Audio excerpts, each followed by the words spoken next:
Bonjour à toutes et à tous, vous êtes sur Europe 1, nous sommes ensemble et en direct jusqu'à 16h. Je suis Olivier Delacroix et je suis ravi de vous retrouver comme chaque jour pendant 1 heure en compagnie de notre chat Ambline. Comment allez-vous aujourd'hui ? Bonjour Olivier, bonjour à tous, ça va bien, merci. Bon, eh bien, c'est très bien ça. Pendant cette heure, nous partageons vos expériences de vie, qu'elles soient agréables ou plus difficiles. Comme vous le savez, votre vécu nous intéresse.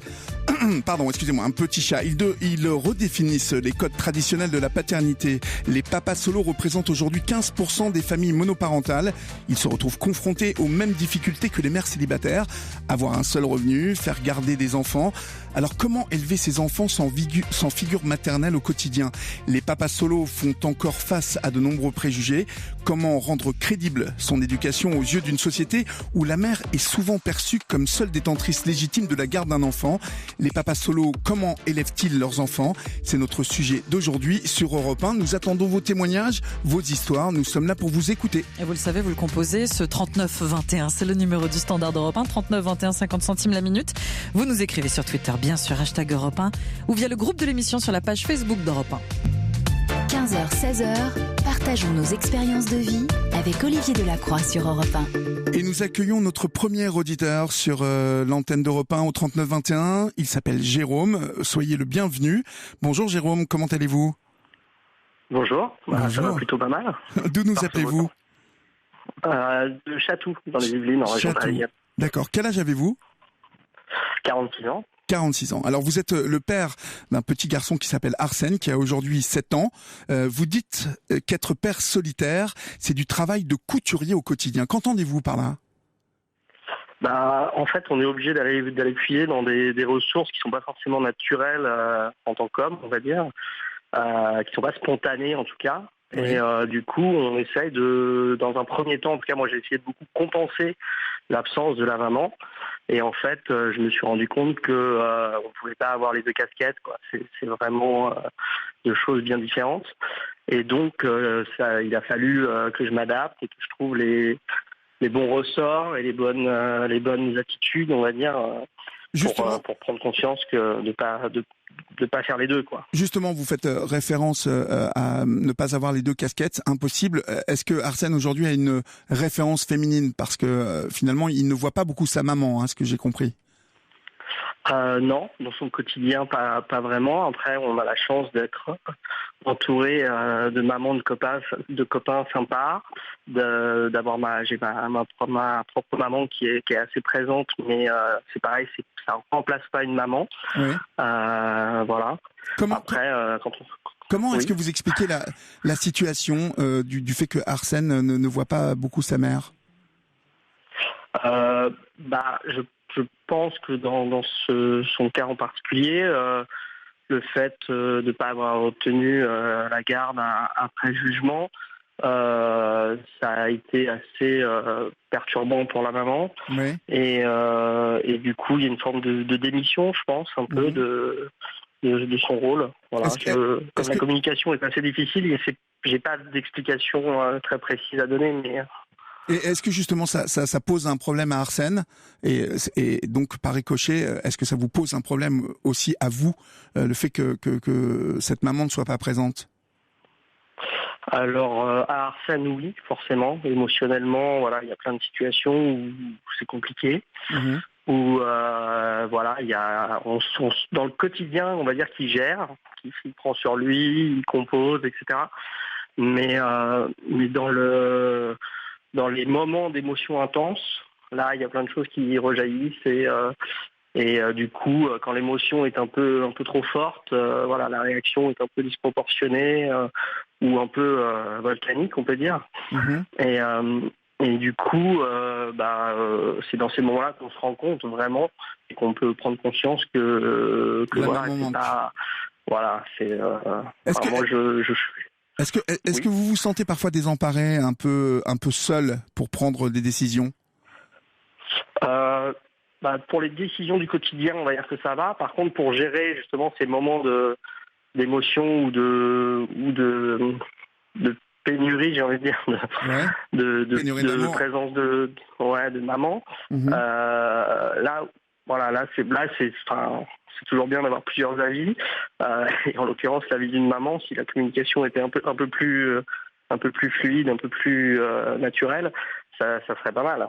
Mais après, je suis bien obligé de composer avec. Je m'entendais justement parler de pénurie d'amour, ce qui justement vous sentez devoir combler ce manque-là. J'ai envie de dire que j'ai pas le choix, parce que du coup je l'appelle parfois mon petit pot de colle, parce que je pense qu'en effet il y a il est très très fusionnel avec moi, on est très proches, et il y a des moments où je suis occupé, et si je suis pas d'accord pour faire un câlin, parce que c'est pas forcément le moment le plus adapté, c'est pas grave, il faut que pour lui il faut que ça soit maintenant, et j'ai pas vraiment le choix. Quelles répercussions cela a eu sur votre vie professionnelle, Jérôme ? J'ai eu en fait, dans mon contexte familial, j'ai eu la chance de pouvoir mettre en stand-by quasiment complètement mon activité professionnelle, parce que voilà, j'ai une famille qui me soutient et qui est proche de moi, et du coup je suis en train d'opérer une reconversion pour pouvoir avoir un travail qui me permet d'être présent pour mon enfant. Mais ça a déséquilibré votre vie professionnelle, clairement. Ah oui, complètement, oui. J'ai dû mettre une croix sur mon activité précédente pour pouvoir envisager. Après, quand on s'est un peu bataillé pour avoir la garde de son enfant, pour moi, il était évident et essentiel de pas repartir dans une activité professionnelle où j'étais peu présent. Donc après, j'ai eu la chance de pouvoir le faire. Je pense que voilà. Très brièvement, votre fils réclame aujourd'hui que vous ayez quelqu'un dans votre vie. Ça veut dire quoi pour vous, ça, cette demande ? Très concrètement, quand on fait des courses dans une marque de supermarché sans la citer, il me montre des jeunes femmes. Regarde, elle est jolie, elle serait bien comme amoureuse. Ah bon, pour qui ? Pour nous. Je dis comment ça pour nous ? Une amoureuse pour toi, une maman pour moi, quoi. Donc à sa façon, il demande, il sollicite une présence féminine. Il a déjà essayé de donner mon numéro de portable. Bon, écoutez, vous avez un allié, c'est pas mal quand même. C'est pas mal. Merci. Voilà. Merci beaucoup, Jérôme, pour votre témoignage. Dans un instant, nous accueillerons Stéphane, papa solo lui aussi, d'une petite fille de 11 ans. Europe 1. Et vous aussi, comme Jérôme, vous êtes père célibataire ou vous avez été élevé par votre père uniquement. Venez nous dire comment ça se passe ou se passait votre quotidien au 39 21, 50 centimes la minute. Vous nous écrivez également sur Twitter, #Europe 1. Vous proposez le 39 21 pour venir nous raconter votre vie de père célibataire où vous avez été élevé par un papa solo. Vous échangez avec Olivier Delacroix et vous réagissez via le groupe de l'émission sur la page Facebook d'Europe 1. Et nous avons eu Jérôme au 39 21 qui nous expliquait qu'être papa solo, c'est un travail de couturier au quotidien et qu'il avait dû sacrifier, se sacrifier professionnellement. Nous sommes maintenant avec Stéphane. Bonjour, soyez le bienvenu sur l'antenne d'Europe 1, Stéphane. Bonjour. Vous nous appelez d'où ? Dijon. De Dijon. Très belle région, Dijon, Ça va, ouais. Ça va ? Bon, très bien. Vous avez un beau club de football aussi à Dijon. Oui, pas mal. Pas mal. Vous avez 38 ans et vous élevez seul votre fille de 11 ans. Comment s'appelle-t-elle, cette petite ? Lisa. Vous avez eu la garde officielle donc de Lisa en 2000. Lisa. En 2007. Pardon, répétez-moi. Kalissa. C'est très joli.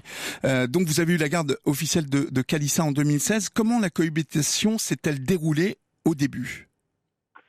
En fait, ça s'est bien passé avec ma fille. J'ai toujours une relation qui était déjà presque fusionnelle, qui était proche. Donc ça n'a pas... Entre nous, ça s'est très bien passé. Ça a toujours été. Et vous n'aviez pas peur au début d'être dépassé par l'éducation de votre enfant, de commettre des maladresses ? Non. Comment ça se passait avec la maman, en fait ? Parce que c'est important à chaque fois. Là, c'est forcément plus compliqué. De toute façon, à partir du moment où on obtient la garde, c'est que ça se passe mal avec l'autre parent. Donc, la relation a toujours été compliquée. La relation a toujours été compliquée. Est-ce que ça avait un impact sur votre enfant directement ? Oui, parce qu'après, elle l'a quasiment plus vu. Et puis, sa mère avait déménagé. Donc, pendant 1 an et demi, elle l'a pas vu, quoi. Vous travaillez beaucoup de nuit, Stéphane. De jour-nuit, ouais. Comment avez-vous fait d'abord avec votre fille ?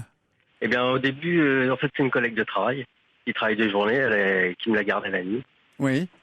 Et là, maintenant, ça va, elle est assez grande et du coup, elle reste chez moi, quoi. Alors, je travaille juste à côté, elle est pas loin. Et du coup, ça en fait une fille plutôt autonome, quoi. D'accord. Elle a quel âge aujourd'hui, en fait? 11 ans. 11 ans. Donc, en fait, la relation père-fille est-elle différente que celle qu'on a abordée avec Jérôme, qui lui est un petit garçon? J'écoutais j'écoutais justement juste avant, c'est assez proche. Hein, oui. C'est la même chose chez moi. Hein. Ma fille, elle me reproche aussi d'être seule. Reprocher, façon de parler, mais oui, je me retrouve un peu dans tout ce qu'il a dit. Et est-ce que le fait que ça soit une petite fille, en fait, vous amène à aborder des sujets un peu plus féminins avec elle? Non. Il y a des sujets, j'ai une amie ou alors c'est ma mère qui va les aborder avec elle. Là, par exemple, à titre d'exemple, elle a ses règles. Oui. Ça fait quelques mois. C'est pas avec moi qu'elle en a parlé au début, quoi. C'est avec sa grand-mère. C'est avec une copine à moi, puis après avec ma mère, oui. D'accord. Vous, c'était quelque chose que vous appréhendiez, ça, par exemple? Déjà pudique. Elle est rentrée au collège. Et à 11 ans, c'est déjà pudique. Il y a des choses auxquelles elle me parle pas en premier, quoi. Bon, et c'est pas plus mal, d'ailleurs, parce qu'il faut que les enfants aient leurs petits trucs à eux, leurs petits secrets. C'est ça, et du coup, là, c'est petit secret, mais je vous dis, du coup, le fait d'être avec un seul parent, les enfants, ça les rend plus autonomes que quand il y a deux parents. Oui. Parce que quand il y a deux parents, on va peut-être faire plus de choses, les aider, que quand on est tout seul, faut aussi se débrouiller un peu tout seul pour certaines choses. On peut pas être partout, on peut pas tout faire en même temps. Est-ce que Kalissa, comme Arsène, le fils de Jérôme, vous indique par moment, vous dit, tiens, tu pourrais avoir une amoureuse, papa? Est-ce qu'elle vous indique Clairement, moi je me suis retrouvé dans son commentaire, quoi. Elle me l'a déjà dit plusieurs fois, oui. Mais c'est pas facile. Quand on est seul avec un enfant, on n'est pas en train de sortir pour rencontrer quelqu'un. Donc, ça traduit quoi, ça, pour vous, à votre avis, que Kalissa vous demande une présence féminine à la maison?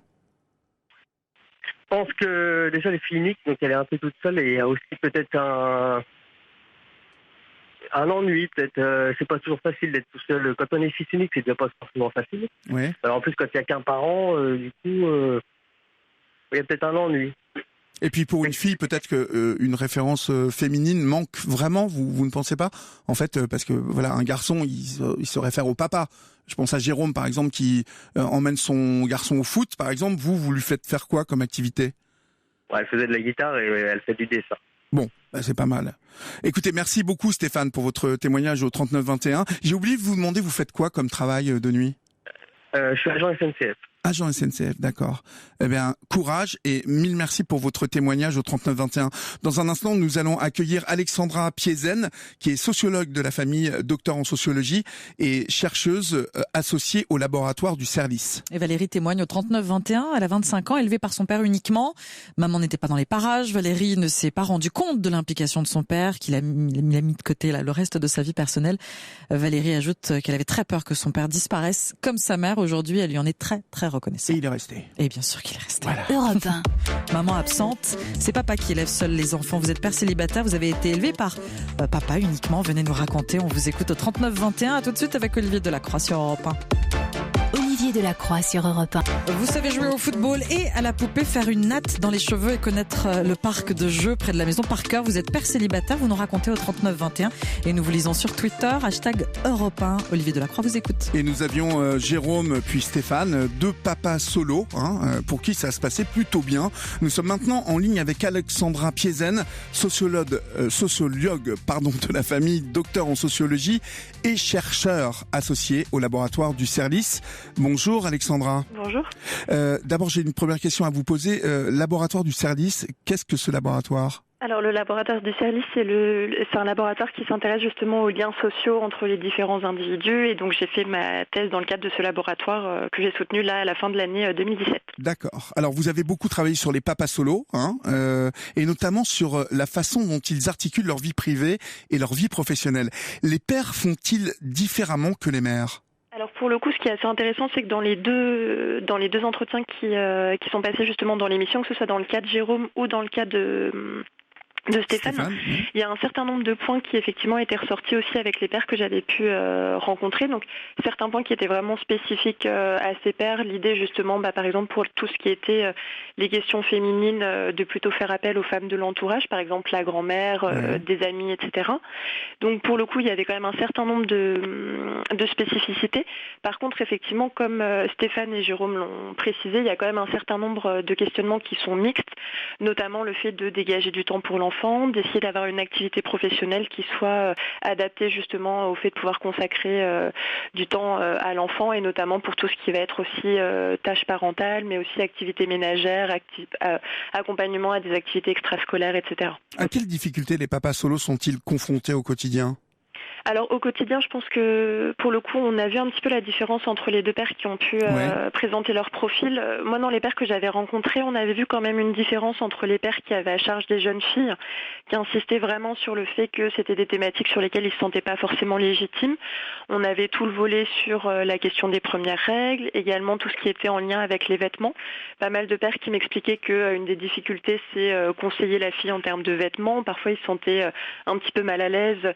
L'idée que le père de fait voudrait absolument que sa fille ait des vêtements qui soient particulièrement couvrants, ce qui n'était pas forcément le cas. Dans ce cas-là, ils n'hésitaient pas à faire appel également à des références féminines. Ensuite, les difficultés que certains pères pouvaient rencontrer, c'était l'apprentissage de nouvelles tâches. Mais pour le coup, ça dépend vraiment de l'investissement qu'ils avaient avant de se retrouver seuls avec leurs enfants. On sacralise beaucoup le rôle de la mère. Comment ces pères se positionnent-ils en général ? Certains disent « je suis le papa et la maman ». Vous êtes d'accord avec ça ? Alors, c'est quelque chose qui est beaucoup ressorti effectivement dans mes travaux également. On est vraiment effectivement dans l'idée que le parent de référence reste la mère. Donc, les situations dans lesquelles le père a la résidence quotidienne de l'enfant restent des situations très atypiques. Et donc, de fait, les pères n'ont pas de modèle de référence dans lequel le père serait le parent principal et le parent unique. Et c'est comme ça qu'on explique qu'il n'y ait que 15% de pères solos dans les familles monoparentales finalement ? Alors, il y a différents éléments qui peuvent l'expliquer. Le premier élément, c'est qu'effectivement, en cas de séparation, dans la plupart des cas, quand les deux parents arrivent devant le juge, ils ont déjà réfléchi à cette question et c'est plutôt l'idée que la résidence ira à la mère. Dans un deuxième cas, on va plutôt avoir un profil de parents qui vont se présenter en mettant en avant le fait qu'ils ont une bonne entente et donc ils seraient plutôt favorables à la résidence alternée. Le fait que ce soit le père qui obtienne la garde, ça s'inscrit la plupart du temps dans des situations très singulière. Exactement. Et là, pour le coup, on l'a dans les deux cas de témoignages qu'on a eu jusqu'à présent, que ce soit dans le cas de Jérôme ou dans le cas de Stéphane. Les enfants n'ont pas de lien quotidien avec leur mère. Donc, la plupart du temps, le choix du père est souvent une situation qui est soit subie, soit il y avait une vraie opposition entre les deux parents sur le fait d'obtenir la garde. Et donc, dans les faits, une fois que le père a obtenu la garde, le maintien du lien avec la mère est parfois délicat pour un certain nombre de raisons, que ce soit lié à des déménagements ou à une mésentente qui existait déjà même avant la séparation. Sont-ils de plus en plus nombreux, ces papas solos, et comment l'expliquer ? Alors, ils sont un petit peu plus nombreux, ils sont pas de plus en plus nombreux, mais ils sont un peu plus nombreux. Ça peut s'expliquer par différents éléments. Le premier, c'est qu'on a quand même davantage de pères qui se déclarent disposés à s'occuper seuls de leurs enfants en cas de séparation. On a de plus en plus de pères qui adaptent leur activité professionnelle à l'arrivée d'un enfant, ce qui était moins le cas auparavant. On a aussi un certain nombre de femmes qui peuvent souhaiter, pour des raisons professionnelles, ne pas demander la résidence quotidienne de leurs enfants. Je pense à tout un ensemble d'activités professionnelles très spécifiques, mais par exemple, une femme qui serait hôtesse de l'air n'a pas forcément une activité professionnelle qui va lui permettre de se sentir forcément légitime pour demander une résidence quotidienne. Et dans ce cas-là, on peut imaginer qu'elle n'en fasse pas la demande. Et en plus de ça, on est quand même dans une société dans laquelle le rôle du père est quand même présenté de plus en plus comme étant un rôle qui ne sera plus secondaire, mais qui est quand même essentiel pour l'enfant dans le quotidien en termes de référence. De plus en plus de papas solo, donc avec une société qui se mue et qui se modernise. Donc restez en ligne avec nous, Alexandra Piezen. Je rappelle que vous êtes sociologue de la famille. Nous allons accueillir dans quelques instants Thierry, qui lui a adopté seul un enfant. Et des papas solos qui peuvent parfois être papas à 150% avec un investissement absolu. Erwan nous dit sur Facebook, sur le groupe de l'émission, attention quand même à ne pas en faire des enfants rois. Europe 1. Comment être père quand la mère n'est pas là? Vous êtes père célibataire, père à temps plein. Vous avez été élevé par un papa solo. Vous nous racontez votre histoire au 39 21 50 centimes la minute. Olivier Delacroix sur Europe 1. Un homme, seul chef de famille. Mon père, ce héros, un papa solo qui élève seul ses enfants. Est-ce que c'est votre cas, votre histoire? Venez nous raconter. Olivier Delacroix vous écoute au 39 21. Et ils sont de plus en plus nombreux, ça va doucement, mais les papas solos, nous avons eu Jérôme et Stéphane qui nous ont livré leur témoignage au 39 21. Nous sommes toujours en ligne avec Alexandra Piezen, qui est sociologue et chercheur. Mais nous accueillons Thierry maintenant, qui, lui, a adopté en solo un enfant. Bonjour Thierry, soyez bienvenue au 39 21. Quel âge avez-vous? J'ai 51 ans. Vous avez 51 ans, vous nous appelez d'où? Je vous appelle de Blois, dans le Loir-et-Cher, la belle région des Châteaux de la Loire, bien connue. D'accord, oui, bien connu. Thierry, vous avez adopté seul en 2010 Alexandre, qui est haïtien. Quel âge a-t-il aujourd'hui? Alors, il a 9 ans aujourd'hui et il avait 21 mois quand je l'ai adopté la veille de Noël 2010. Alors, on aura l'occasion de faire un sujet sans doute sur l'adoption qui est un parcours difficile, encore plus, je suppose, lorsqu'on est seul. Est-ce que vous avez dû montrer patte blanche, aller à l'encontre de préjugés lorsque vous avez adopté Alexandre? Alors non, l'adoption est souvent présentée comme un véritable parcours du combattant. Je dois dire que pour ma part, le chemin a été assez facile pour le coup, puisque la procédure d'adoption et l'instruction de l'agrément s'est fait dans des délais raisonnables, et le contexte de l'île d'Haïti a fait que Alexandre est arrivé finalement très rapidement, puisque je l'ai adopté l'année où a eu malheureusement le séisme et où sévissait l'épidémie de choléra, qui a fait qu'Alexandre est arrivé finalement avant la fin de la procédure. Vous l'élevez seul aujourd'hui. Comment cela se passe-t-il? Écoutez, ça se passe plutôt bien, voire très bien, je dirais. Quelle relation vous avez avec lui? Alors, j'ai une relation père-fils, évidemment. J'ai écouté les deux témoignages des auditeurs précédents. Je me suis pas complètement retrouvé dans ces témoignages-là parce que, évidemment, le modèle de vie que j'ai, moi, c'est un modèle que j'ai choisi. Le projet d'adoption a été mûri, réfléchi pendant des années. Donc aujourd'hui, effectivement, on vit tous les deux. Mais alors, j'entendais le papa, la maman. Moi, je suis son papa. Je suis absolument pas sa maman. Une maman, d'abord, il en a une qui est restée malheureusement en Haïti, qui doit être toujours en vie d'après les informations. Justement, on faisait référence à la figure féminine, à la figure maternelle. Est-ce que c'est quelque chose qui manque à Alexandre, vu que vous l'avez adopté? Alors, la seule référence qu'il a aujourd'hui et qu'il a eue depuis tout petit, je veux dire, c'est la mienne, évidemment, puisqu'il est arrivé 21 mois, mais il avait la morphologie d'un nourrisson. Il connaît son histoire, donc il sait qu'il a une maman, il sait qu'il a laissé également une fratrie en Haïti, puisqu'il a un frère et une sœur. Mais évidemment, sa maman, il la connaît pas, il l'a jamais vue. Elle l'a élevée tant qu'elle l'a pu, elle l'a allaitée, évidemment. Et au moment où c'est devenu difficile pour elle, elle l'a confiée donc à une crèche. Mais vous êtes très vigilant quant au repère masculin et féminin dont a besoin Alexandre. Expliquez-moi ça. Bien sûr, pour moi c'est évident qu'un enfant a besoin et d'une représentation masculine et d'une représentation féminine. Moi je suis papa, comme je vous l'ai dit. Je suis plutôt bien entouré, j'ai des amis autour de moi, des amies féminines qui sont très présentes et qui peuvent assurer cette représentation. J'ai une famille également aidante, soutenante, que je vois régulièrement. J'ai ma mère qui est la grand-mère évidemment, ma sœur qui est très présente également, qui a une dizaine d'années de moins que moi, qui est très proche d'Alexandre également. Donc il a des représentations féminines. Alors certes, ce ne sont pas c'est pas la maman évidemment, mais en tout cas il a ce repère-là, c'est sûr. Vous avez eu à affronter le regard des autres en tant que papa solo qui adopte? Non, j'ai pas eu à affronter le regard des autres, mais par contre, les gens sont souvent très interrogatifs. Déjà, beaucoup s'étonnaient qu'un homme seul puisse adopter. On s'interroge déjà d'une femme seule, mais comment un homme seul peut adopter? Mais si, c'est possible. Alors après, vous parliez tout à l'heure de difficultés dans le parcours de l'adoption. Je vous disais que moi, personnellement, j'ai pas rencontré de difficultés, mais il est vrai que pour un homme ou une femme seule, d'adopter... C'est plus difficile. Bien sûr que c'est plus difficile. Et les agréments qui sont confiées par les conseils départementaux ne sont pas données aussi facilement aux célibataires. Je pense que je vais sans doute faire réagir des auditeurs, mais évidemment, on est encore sur le schéma traditionnel d'un couple pour adopter, et c'est vrai que les solos qui sont en demande d'adoption sont parfois dans des situations plus difficiles. En tout cas, on peut constater, en tout cas, à travers votre témoignage, que cette adoption se passe très très bien pour Alexandre, et que vous êtes un papa solo, et que voilà, que ça soit l'adoption ou dans le cadre d'une séparation, vous semblez vivre pratiquement le même rapport avec votre enfant. Merci mille fois Thierry pour votre appel et votre témoignage.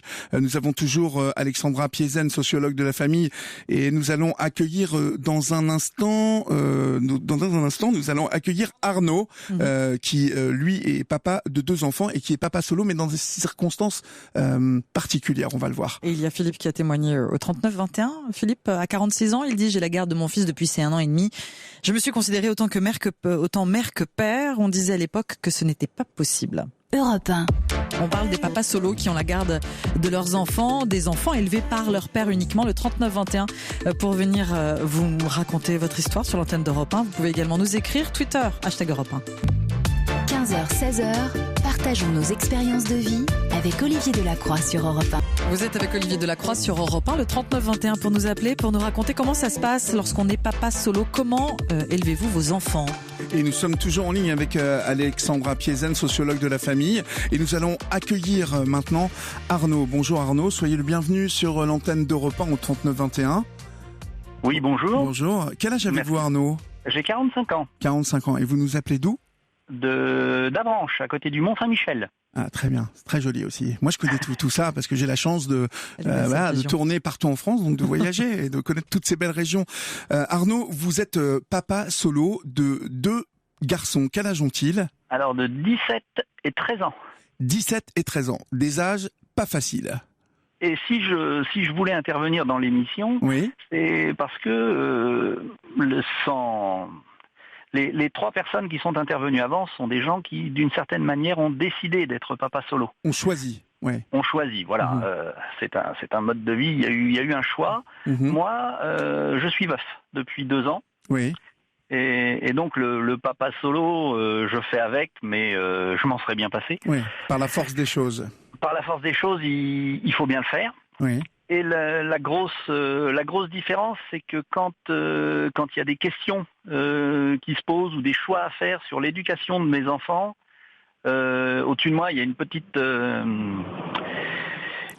pensée qui est de me dire si ma femme était là, qu'est-ce qu'elle aurait fait ? Est-ce qu'elle aurait été d'accord avec le choix que je prenais pour mes enfants ?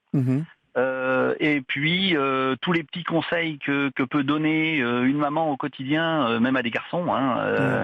On n'a pas forcément la même vision du monde, et donc on est 2 dans un couple, on est 2 à leur donner des idées, des points de vue différents. Et là je me retrouve tout seul en fait pour donner ce point de vue. Oui. Et on se dit je me dis souvent, est-ce que c'est le bon quoi ? Est-ce que je leur donne le bon conseil ? Est-ce que je leur mets le bon pied à l'étrier pour leur vie future ? Justement, on va se retourner vers Alexandra Piezen, sociologue de la famille. Lorsque vous écoutez Arnaud, Alexandra, il est question de la référence à la maman, de la référence féminine lorsqu'un père se retrouve seul. Est-ce que vous pouvez donner quelques conseils à Arnaud ? Alors pour le coup, c'est ce que disait Arnaud à l'instant, sa situation est très différente puisqu'effectivement, dans les différents cas précédents, on avait effectivement un cas d'adoption, 2 autres cas de séparation. Là, dans une situation de veuvage, la situation est encore différente. La question de la référence, c'est quelque chose qui est beaucoup ressorti, c'est-à-dire qu'il y a énormément de pères que j'ai rencontrés qui effectivement insistent sur le fait qu'à partir du moment où ils étaient à 2, ils avaient la possibilité d'échanger aussi avec leur conjointe et donc de pouvoir savoir finalement si leur conseil était dans la norme, etc.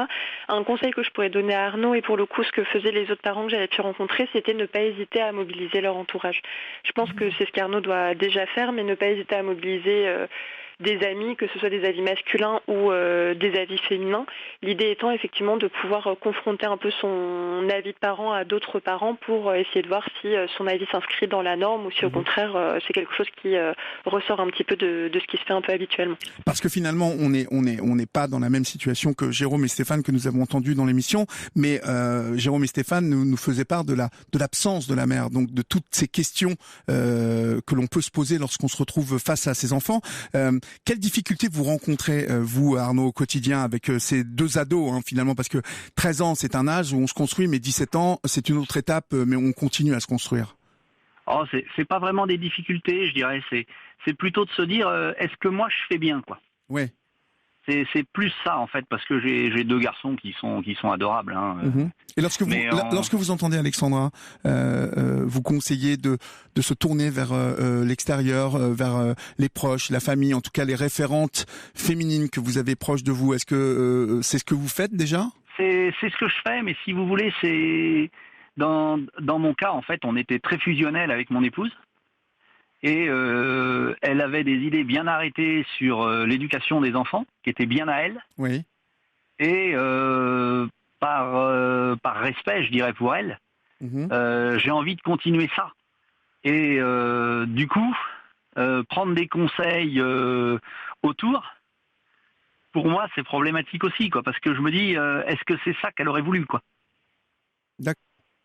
Et vous sentez que vous menez bien votre barque aujourd'hui, même si on sent que vous posez bien évidemment toutes ces questions. Eh ben, on fait au mieux. Mais j'ai envie de vous demander, est-ce que vous leur avez demandé, est-ce que parfois vous échangez avec vos deux garçons sur J'en ai un qui est avec moi dans la voiture, on en parlait tout de suite, mais pour eux, c'est pas non plus facile de me répondre. Oui, bien sûr. C'est difficile de jouer. Jouer, le terme n'est pas forcément bien choisi, mais on peut pas être le papa copain tout le temps qui rend service, et puis d'un autre côté les orienter dans leur choix de vie. On a plusieurs casquettes en fait. Du coup on se retrouve avec toutes les casquettes. Et ça c'est des fois un peu compliqué parce qu'on se dit est-ce que j'ai été trop loin dans un sens, trop loin dans l'autre. Et là on n'a pas la maman à côté.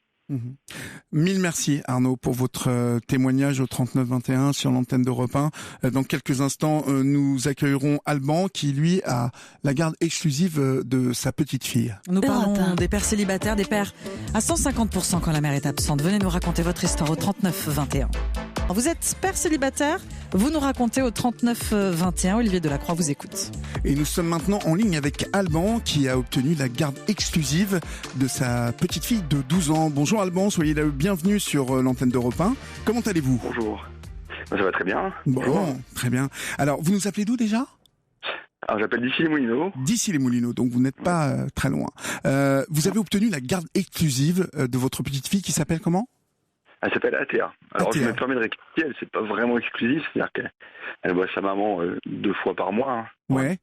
Dans les règles, mais effectivement, ça fait 3 ans que c'est comme ça. Ouais. Mais est-ce que c'est un arrangement entre vous ou le jugement vous a attribué la garde exclusive de votre fille ? C'est un arrangement entre nous. D'accord. Et effectivement, il y a eu un jugement. Le jugement a été très très simple et très rapide. Ouais. Nous étions d'accord pour la santé mentale et morale de notre fille. Donc, effectivement, ça s'est plutôt bien passé dans ce cas-là. Alors, est-ce que votre vie a changé, Alban ? Ah bah complètement. Comment ? Complètement. Déjà par rapport aux horaires au niveau du travail, il faut effectivement que je me libère plus tôt, que je m'occupe de ma fille, lui faire manger le soir, m'occuper de ses devoirs. Et puis il faut quand même être présent, donc oui, ça change. Que faites-vous dans la vie ? Que faites-vous dans la vie ? Je suis ingénieur. Vous êtes ingénieur, d'accord. Et ça a eu un impact sur votre vie professionnelle et je suppose sur votre vie personnelle aussi. Évidemment, privée, oui, effectivement. Oui. Et j'ai pas, en tout cas, durant ces 3 dernières années, j'ai pas fait appel à une... Comment ? Plus de vie sociale. Ouais, mais c'est un peu de ma faute, c'est-à-dire que j'ai pas osé faire appel à une aide, une aide. Vous n'avez pas osé ? Nous et autres. Pourquoi non, ça ? Parce que j'ai moi le sentiment d'avoir la chance d'avoir ma fille, d'avoir cette responsabilité-là, et de pouvoir et de devoir en profiter au maximum. Donc tant pis pour le reste, tant pis pour ma vie sociale. J'ai envie de dire, c'est un peu idiot d'en parler comme ça, mais voilà, j'ai préféré m'occuper d'elle à 100% et puis tant pis, on verra ça pour la suite. On sent dans votre voix que ça n'est pas un sacrifice, hein, je dois le préciser, absolument, et que c'est vraiment une décision. Alexandra Piezen, je rappelle que vous êtes sociologue de la famille. Que vous inspire le témoignage d'Alban ? Est-ce que beaucoup de papas solo mettent une croix sur la vie sociale, plus de dîner, plus de sorties, et puis cela a-t-il un impact sérieux sur leur vie professionnelle ? Alors pour le coup, effectivement, il y a énormément de pères que j'ai rencontrés qui mettaient, alors pour le coup, je dirais pas un terme, mais ça va être plutôt mettre entre parenthèses sa vie privée, sa vie sociale. Donc beaucoup de pères qui vont m'expliquer dans les entretiens, par exemple, qu'ils n'envisagent pas forcément de refaire leur vie, même si leurs enfants les y incitent fortement. Oui. Au niveau des activités de loisirs, c'est la même chose. C'est des pères qui, la plupart du temps, vont limiter les activités sportives, culturelles, dans l'idée, effectivement, comme le disait Alban à l'instant, de se consacrer pleinement à son enfant. Est-ce que, pardonnez-moi de vous interrompre, mais est-ce que c'est plus accru ce sentiment-là chez les pères, chez les hommes, plutôt que chez les mamans qui se séparent et qui ont leurs enfants ? Vous voyez ce que je veux dire ? Est-ce que c'est plus important ce sentiment de se sacrifier presque pour son enfant ? Pour le coup, je dirais pas forcément de se sacrifier plus. L'idée, c'est plutôt ce que je disais tout à l'heure, le fait que c'est une situation qui est beaucoup plus atypique. Donc les pères qui ont la résidence de leurs enfants ont conscience d'avoir quand même la chance d'avoir obtenu cette résidence, alors que c'est quand même quelque chose de très rare. Il faut quand même prendre vraiment ça en compte. Dans le cas d'Alban, c'est quelque chose qui avait été réfléchi conjointement avec la mère. C'est pas ce qu'on a pu voir dans les cas précédents. Il y avait une très bonne entente, hein, visiblement. Exactement. Donc là, on est vraiment dans l'idée que la plupart du temps, les pères reconnaissent qu'ils ont vraiment la chance d'avoir leur enfant. Ils sont conscients que pour maintenir cette garde à leur domicile, il faut qu'ils se rendent disponibles. Et donc être disponible, c'est effectivement mettre entre parenthèses un certain nombre de temps personnel qu'on pouvait auparavant s'octroyer parce qu'on pouvait se reposer sur sa conjointe pour s'occuper occasionnellement de l'enfant. Très bien, je vous remercie mille fois Alexandra Piezen. Je rappelle que vous êtes sociologue de la famille, docteur en sociologie et chercheur associé au labo du Cerlis. Merci pour vos éclairages. Merci aussi à Alban, à Jérôme, Stéphane, Thierry et Arnaud de nous avoir appelés. C'est la fin de cette émission. Grâce à tous ces témoignages, on se rend compte qu'être papa solo est un vrai rôle de composition, un travail à temps plein qui demande beaucoup d'organisation. Les pères célibataires sont de plus en plus nombreux, on l'a vu, mais ils sont toujours confrontés au regard des autres, à notre société pas toujours bienveillante lorsqu'on casse les codes classiques de la famille. Même si on a senti qu'il y avait quand même du progrès là-dessus. On a senti aussi que être papa solo, c'est être capable d'autorité, mais aussi de tendresse et savoir s'entourer de référentes féminines pour les périodes plus délicates, comme l'adolescence par exemple. Nous l'avions avec Arnaud. Vous pouvez continuer à en débattre sur notre page Facebook et sur les réseaux sociaux.